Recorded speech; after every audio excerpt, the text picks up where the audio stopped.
प्रिय श्रोता बंधु प्रभु श्रीख्रीष्ट महत् नाम आपको शुभेच्छा। पवित्र बाइबल जिशा पुस्तक 53 अध्यायर 3 पदरे आमने पाठ करूँ।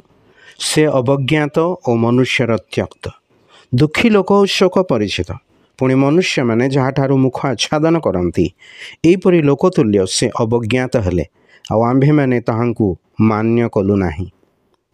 प्रहार करिबा अर्थात जोरदार भावे आक्रमण करिबा बा मारिबा।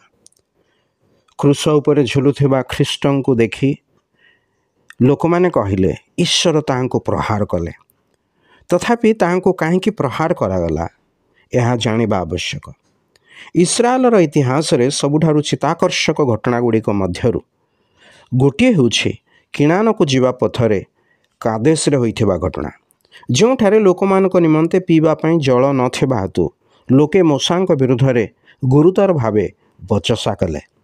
से माने जल पान न करे तृषारे मरजिबा विषय सामनारे देखिले।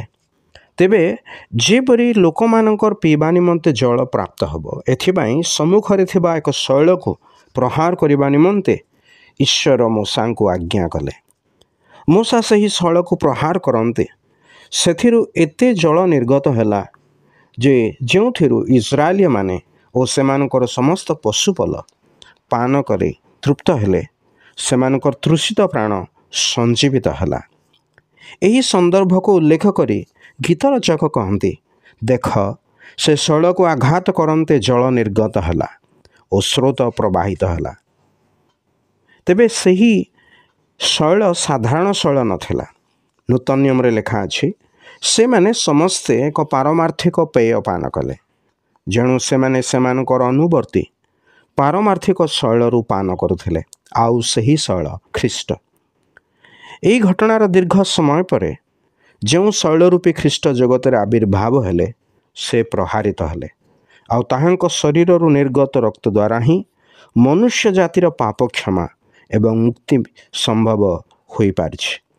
सही निर्दोष निष्कलंक जीशुंक रक्तरे आज भी रही सही शक्ति जे कि तांको मृत्यु पुनरुत्थान रे विश्वास करे तार समस्त पाप रु से मुक्त हुए आउ सही रक्त ताहा धौत करे पुणी से अनंत जीवन पाए। अनंत जीवन प्राप्त हवा निमंते आपण मध्य जेपरि सही प्रवाहित शैल निकट को आसीबे एथिपाई ईश्वर आपणको साहाय्य करंतु।